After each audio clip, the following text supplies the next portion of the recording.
Okay, so Piers Morgan is tripling down on his war against Meghan Markle and cancel culture. He recently spoke to Tucker Carlson in his first TV interview since leaving his job at Good Morning Britain. He said he should have the right to question whether Meghan Markle was telling the truth in her interview with Oprah last month without being branded a racist. Take a look.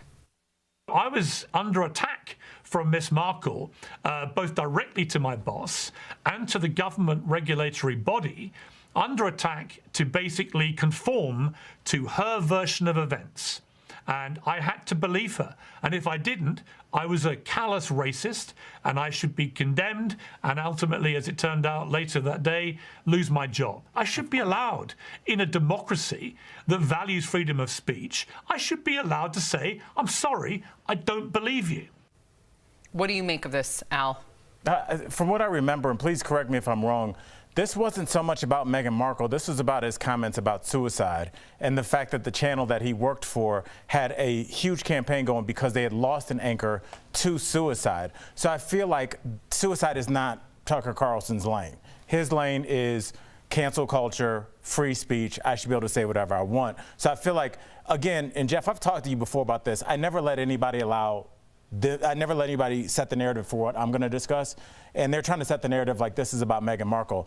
He got fired, as far as I know, for his comments on suicide and because it went against the entire network's stance because they had lost an anchor to suicide. So this seems like the garnish on the steak dinner. Yeah, I hear what you're saying, man. And it's a network's choice. They could do whatever they want. It goes back to the network again. I don't mean to keep bringing up Paul Piers, but it goes back to the network, right? You're working for a network. Piers was working for a network. I'm not pulling a Sharon Osbourne here, but I agree with Piers in the sense that you could say whatever you want. You do have to deal with those consequences, but you should be allowed to say whatever you want. We live in a society now where people automatically put labels on you to silence you. I believe this. Well, that's because you're homophobic. I believe this. That's because you're racist. Well, I think this. That's because you're sexist. All those labels are meant to shut you down and not speak. You agree with my side 100%, or I'm going to put a label on you and silence you. I don't like the silencing. I don't like what Piers said necessarily, but he should have the right to say it. Tori?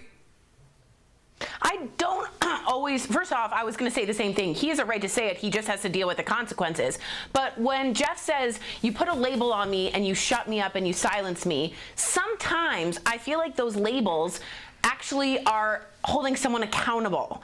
And sometimes I feel like we've gotten too close to being like, it's cancel culture, don't do this, you're shutting me up. Sometimes it's just like, yo, you've crossed a line that makes me uncomfortable, and that's a boundary I'm not willing to just let go anymore. So I feel like it's in between. Piers Morgan obviously went way overboard and he saw those consequences, but not a label isn't always somebody to shut you down. Sometimes it's to educate you.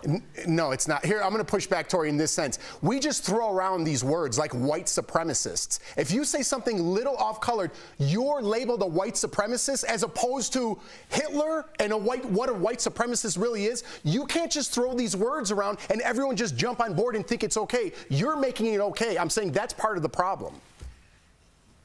And I hear you, but I don't think everyone's throwing around white supremacy as much as you're hearing. I think they are. Male toxicity, defensive. Racist, homophobic, all these words, when you compare them to what those words really mean, we're throwing them around way too often. And I think they're finally being allowed to see the light of the day. And I hear what you're saying, but I think both can be true. I don't. And I would just say, final thought on that. I think that both parties, Jeff, you're saying these labels are being thrown around. Tori, you're saying that they're being thrown around the appropriate amount of time. Don't forget that the public ultimately decides. If somebody called Sam Shocker a white supremacist, there would be no, but Sam, my point is, there would be no traction for that. Great. There wouldn't be hundreds of thousands of people retweeting that because it's not true. Exactly. So when things are true, they will get traction. When they are not, they will not, and they will just go away. The public does decide ultimately.